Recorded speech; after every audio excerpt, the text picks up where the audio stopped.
What's going on, guys, and welcome back to the next video here on the channel. The Nasty Red is right here, and we have just dropped a whole bunch of new stuff on the store, hopefully at the time you are seeing this video. So definitely check it out, guys. I know we've been running a little bit behind on new products and new designs on some of our merchandise that we have in the store, but we are going to be trying to thoroughly reevaluate how often we drop new products and try to keep that stuff very up to date and very current with lots of fresh and new items for you guys to purchase on the store, because we have so many loyal and faithful customers. A lot of times we get behind on stuff and there's not always something fresh and new for you guys to buy, and we want to try to work on that to make everything as high quality and up to date and refined as we can. And we're going to be trying to make those changes here very frequently and weekly, hopefully be updating with tons of new products on the site. So definitely check out the new website if you have not done so yet. I know it looks different, but guys, it's so much better, so much more refined, easier navigation, all that stuff. Please let me know what you guys think down in the comment section below. If you have any questions or thoughts on the website, any ways that we can improve to make the experience better for you.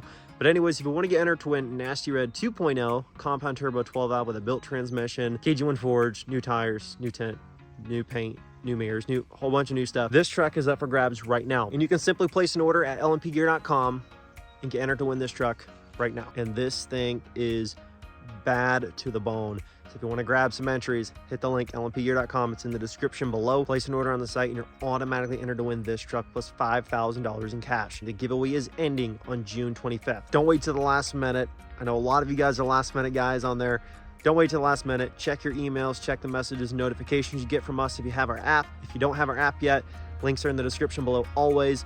Download that app because you get exclusive deals, bonuses, and benefits that you don't always get on the website. So definitely stay up to date with that stuff. We are going to be doing some improvements here on the wife's truck. This truck, since we got it a handful of months ago, we still have not done a full service on it. So we're going to try to get on that today and try to do a couple of other small things as well. Fuel filter, oil change. And then we're going to try our best to grease up everything under the truck, kind of like what we did with Nasty Red.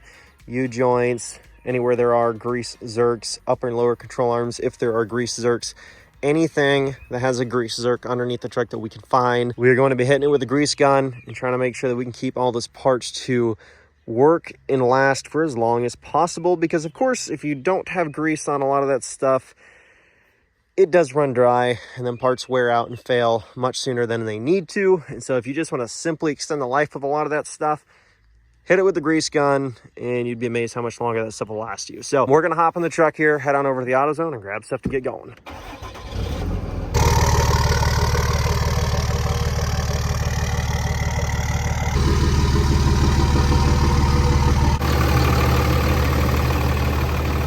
And like we did previously on her truck, guys, I know the oil coating is messy, but if you can fill the inside of the frame, the doors, the rockers, the cab corners, and the rear bed panels, if you can coat the inside of that stuff, and like with the frame, we did the inside and we sprayed the outside of the frame everywhere that we could. Cab mounts underneath, filled them, and the outside of them. If you can spray and coat that stuff, you know, there's all different ways of doing it. Not always looked at in a good light. It's often frowned upon, I understand. Just be safe about it, be clean about it the best that you can. If you need to, you know, depending on where you live, you know, if you're concerned about getting it on your ground and getting into water or anything, park the truck over a tarp, let it sit in your shop or barn or garage or just out in your drive and drip dry, as long as you don't plan on getting a bunch of rain to wash it all off the tarp. But if you can oil or transmission fluid coat or whatever, like the whole underside and all that stuff, as you just saw in that video, like, first off, it makes it look way better with a fluid film of some sort on that frame and all those panels underneath, but also it'll keep it from rusting out. If you are in an area where vehicles don't last that long year round, if you drive them, that will definitely not completely prevent, but mostly prevent a lot of your bad rust, the notorious rust areas for sure, if you keep that stuff coated up.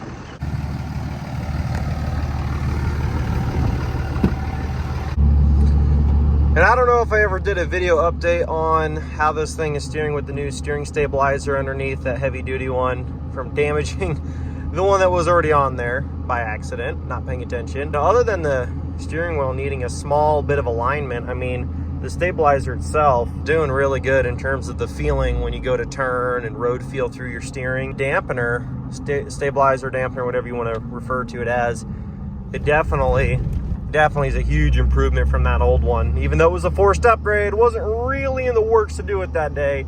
It definitely feels a lot better, just like Nasty Reds did. And I know maintenance and upkeep videos are not always the most viewed ones on the YouTube channel, but you guys still get some, you know, enjoyment out of those, a little bit of pleasure from watching them. Do you like seeing any of those things? Let me know down in the comment section below. We made it back to the shop space here, and we're going to be doing a full service on the wife's truck. We got some Shell Rotella oil. They did not have a Shell Rotella filter to match at the AutoZone I was at in stock, so I went with the premium STP that says it's a 10,000 mile filter. Although we're probably not ever gonna let the oil change go that far between anyway, but that's what they had, and I usually try to go with the best ones they offer on the shelf at the moment. And then we went with 2 heavy duty oil stabilizers from Lucas Oil. And then we also did get a grease gun because my other one's acting like garbage. I'm not really sure what's wrong with it, but it's a real small grease gun. I usually just use it on like the mower and ATV or the tractor and stuff. But when we were working on Nasty Red, greasing every grease circ on that thing, it just started giving me all kinds of problems, and refilling it sucked. And it's just a small, cheaper one, and it's just not that fun. So I got a bigger, it says professional grade. I don't really know that much about grease guns. All I know is I need one for all the stuff around here. And then I got some STP all-purpose grease for that thing as well, so we can hit everything on this truck. So let's get to it. We're gonna start by greasing up some stuff because the oil is probably still blazing hot in the truck because I just drove it around for probably half an hour and I just shut it off and parked it here in the shop. So we're gonna broom out from under the truck a little bit, grease a bunch of stuff up, and then we're gonna get to draining our oil and proceeding with that process as well. Got our oil draining. I greased all the zerks that I could get on this thing, upper and lowers, upper and lower ball joints, rear drive shaft, and then all the tie rods and ends where there were grease zerks on those as well. I got that all done. This oil's so hot. It is very, very, very loosely coming out because it's pretty hot. Pretty hot. So it's not as much of a thick, you know, tacky texture as it is when it's cold, but it all drains out real nice when the oil's hot, I'll tell you that. Even got a little bit on my camera here now. I'm gonna have to clean that up. We're gonna let this finish draining out, and by the time this is done dripping, 10 more minutes here just to really let it drip out. Pull that oil filter off, get that all cleaned up, put a new one on, plug it. For me personally, I don't do fuel filters every single time I change the oil. I do them more like every other time. Honestly, it's everybody's own preference in terms of maintenance and what they want to do. Stage 2 in the process from where we left off. Oil filter has been removed. As you can see, it made an absolute mess.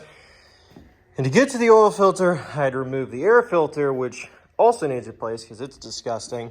And I just essentially had to remove the little band clamp, which is right there, loosely on the end. Pull that thing off so I could get to the side of the oil filter, where I actually had to drill a hole in it and then stick a screwdriver in there and rotate that off to get some grip. Because although these are supposed to be like snug, hand tight, they're always either not changed regularly, it seems like, and so they're like seized down there a little bit, or they're way over tightened with like a band wrench or something, and people just absolutely crank them on there, and then you like cannot get them off. And of course, I could have used my oil filter wrench had I not lost the second one that I purchased. Now we're gonna be moving over to the fuel filter. So the fuel filter is right there. And all you gotta do, there's already a hose ran down to mine, and my oil drain pan is already down under there. You're gonna take this, you're gonna give it a spin. You're gonna see the diesel fuel start to drip out into your catch pan, assuming you have it positioned in the right spot. And for me, I do not have a socket on hand that is the right size. I have 2 that are too big, and I have 2 that are close, but they're too small and don't work. So I am using my late grandfather's thumb wrench that he left in the door of that truck and the door of his other truck that he had before that. He always kept this thumb wrench. You can see years of wear on it in the door of whatever truck he drove around. It's kind of a multi-tool in case he needed something to tighten a bolt or a nut going down the road at any point. So this is always there, and came in clutch today because it is, believe it or not, the perfect size when it is completely maxed out, opened up, to just lock around that, which works beautifully. Out with the old, in with the new, and of course, I mean, yes, they make all different brands and grades and quality of fuel filters, but I will simply say this. Doesn't matter what brand you use, at least change it. Because if you don't ever change them, they're gonna get dirty if you change them regularly or not, but they're just gonna get extremely bad, and they can get bad enough to actually give you some fuel pressure issues if they do not get kept up with. So take the time it takes and spend the 10 to 30 bucks, depending on what you go with. Just replace the fuel filter. And if you're complaining about the $10 to $30 for the part, just think about this. It could save you potentially thousands of dollars in engine or mechanical failure because of horrible fuel or fuel pressure, etc. Fuel system issues and engine issues and injector issues and a lot of that stuff can be not completely eliminated by simply doing this, but definitely reduce the likelihood of it happening by simply doing routine maintenance. Now we're going to be adding our oil in our Lucas heavy duty oil stabilizer. This is the stuff that's rated for vehicles with over 75,000 miles, which of course this truck has 200,000 miles on it. What I usually always do, I'll usually do 10 quarts of oil, whether that's Rotella, STP, whatever you prefer to use. And I'll do 2 quarts of Lucas heavy duty oil stabilizer. And what I'll tend to do is put this stuff down first. It's a thicker consistency. So what I usually do, this is just me, I put this stuff in first so that hopefully as I'm filling it up with the other oil, this stuff can make its way down to the oil pan faster so that by the time I'm done with this, I can still go ahead and start the truck and I don't have to wait a while. Because whenever I forget and put this stuff in last, it's just such a thick consistency that it makes me nervous to just, you know, as soon as I'm done, 2 minutes later, turn the key over and let the truck, you know, run for a little bit before I check levels. Do it however you want it, but for me personally, I like to put the stuff in first. It doesn't make a difference in terms of the overall outcome. It's just peace of mind for me knowing I had more time to make it down into the oil pan while I do the rest of it. Just for me, mentally, works better. So now what I'm doing is, because I did not fill my fuel filter back up with new fuel, so all I'm doing is completely letting the truck cycle. I'm gonna do that 6 times, and then I'm gonna give the truck a start. This is just another way of letting the fuel system, you know, you can kind of hear it kind of run and fuel into the system there. And then make sure that that fuel filter reservoir there is nice and primed up before you start the truck, and then it immediately runs out of some fuel. And the cycle time for me, I just kind of generally do it like I just turn the key, and then once I see that engine light flashing, you know, I just give that my go ahead in terms of when it's done cycling through whatever it needs to.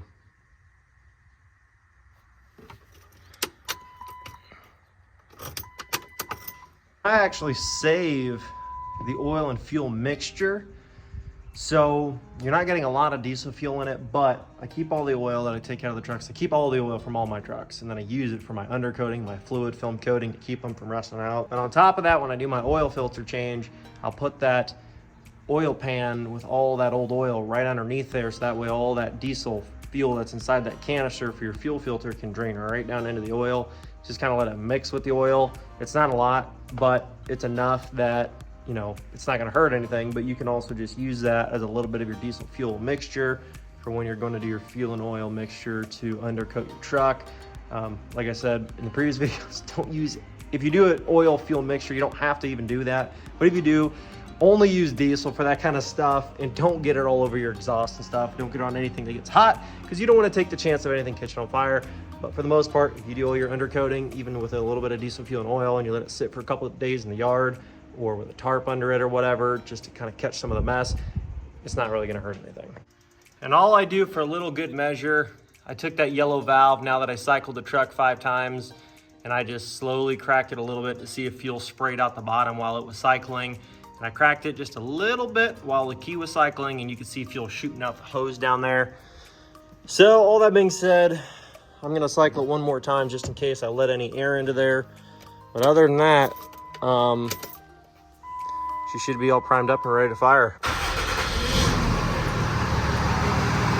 Now I'm gonna pop the hood. I got a couple of other things I wanna do on this truck, because if we're gonna do the job, we gotta do the job right. So we're gonna detail this truck up again best we can. I'm not gonna do a whole big crazy deal about it, but I do have some engine bay degreaser, and I'm gonna spray this whole thing down for the most part, other than me running it the last 5 minutes to cycle the oil through and check levels.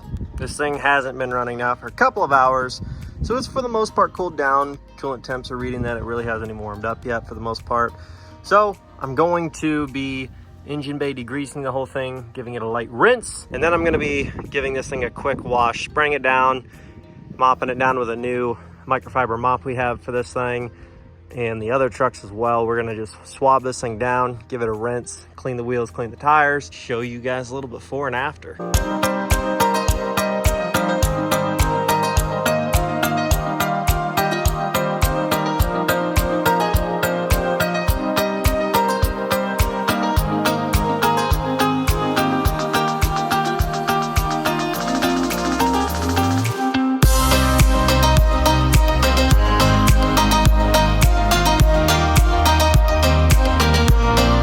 Did the best that I could, but it is already to that time of year where it's 90+ degrees some days, and it is very difficult to keep this. I don't know if it's our water or what. I'm guessing it's just being in the sun in general. It is so hard to clean a truck and keep it from spotting up and getting all swirly looking from the soap and stuff. Like when it is that hot and the paint gets that hot, like I'm trying to like get a panel kind of wet so I can dry it and keep the streaks off, and then it's like panel by panel, because like if I do even just one whole side, get the whole side of the truck wet and try to dry it, by the time I get through half of it, it's already all spotted and streaked up, and there's all the moisture's already dried up on the truck. So it just makes it a real pain in the butt. The windshield looks like it's technically clean, but it looks worse than it did when I started, just because of the sunlight. And the side windows aren't that bad because the sun's not hitting this side of the truck, so it turned out a little better. Rear end cleaned up nice, got all the oil streaks off from all the oil dripping out of the tailgate. This side turned out pretty good, just the glass turned out awful. Just too much heat, just way too much heat, and I can't get it dry fast enough. Tried it a couple of times now, and that's as good as I can get it. I mean, it just keeps messing up everything. So for now, that's the result. And then we got the nasty red here that you can enter to win right now. Hopefully that video turned out decent for you guys. I was filming solo and it is super hot out, so it's kind of a pain in the butt, especially trying to wash that truck towards the end, working in the shop. It's one of those deals where I'm like, I want to get video, and then I'm like, it's so hot. I just wanted to get stuff done and get back inside as well. If you want to get entered to win Nasty Red, giveaway for this truck ends June 25th. And if you want to get our best bonuses live right now every $1 is 1 entry towards winning. However, there are additional bonuses with special bonus codes that we release to our email subscribers, text subscribers, and for our app users. App users get the most perks and benefits, so definitely consider downloading our app and getting some additional bonus entries above the $1 1 entry period that we have going on right now. So links are in the description below. lmpgear.com though, just simply place an order and you're automatically entered. But definitely consider downloading our app, checking your emails, and getting in those bonus entries towards winning. This truck was $5 grand, guys. It's the original Nasty Red, just all redone. It's a legend on the channel, and it's gonna make somebody an amazing truck. Thanks so much for watching, guys, and I'll catch you in the next one. Peace.